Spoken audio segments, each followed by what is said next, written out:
Yeah, when you go on new creative journeys, it is exciting for people to appreciate that. Yeah. Especially if people, didn't think that it was possible. Like when I started off in Chicago as an artist, I'm a visual artist. Like I went to art school. Right. And I decided to start doing music, and people said it wouldn't work out. And then I started producing and selling beats, and I started selling beats to Jay-Z, Rockefeller, and that started going well. And I said I wanted to rap, and people said that wasn't gonna work. They had this term, producer rapper.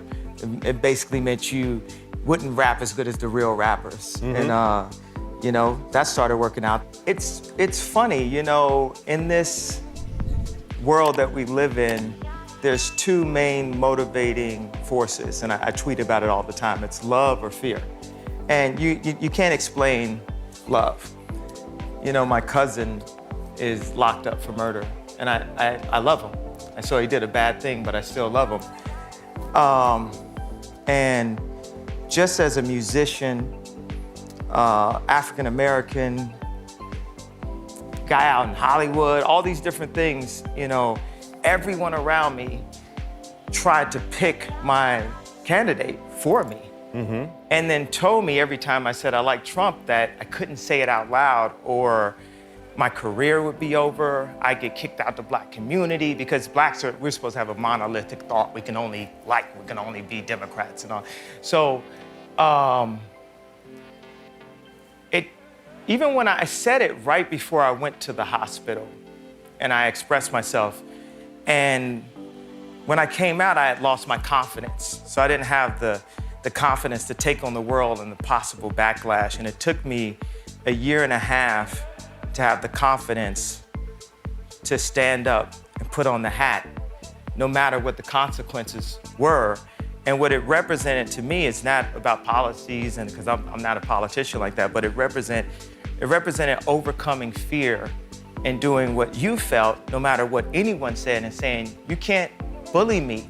Liberals can't bully me, news can't bully me, the hip hop community, they can't bully me. Because at that point, if I'm afraid to be me, I'm no longer Ye. That's what makes Ye. And I actually quite enjoy when people actually are mad at me about certain things. You must enjoy it. Yeah. I actually quite enjoy it. Because your wife was mad at you, right? I mean, according to your song, your wife was upset about that.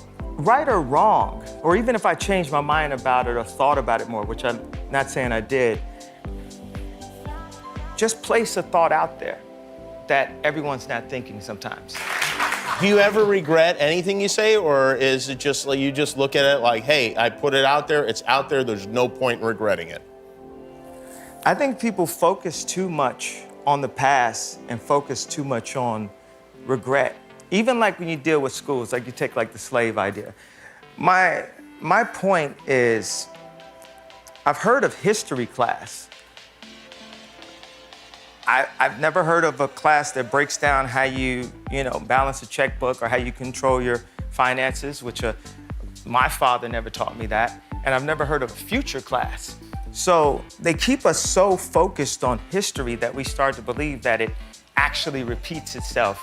And we become overly traditional, and we can't advance as a race of beings. We get too caught up in the past and what everyone's saying and what everyone's tweeting, and sometimes you just have to be fearless enough to break the simulation. And when I mean simulation, this is what I mean by the simulation. Sorry, I know you guys wanted to clap, but everything I'm gonna say is gonna be amazing.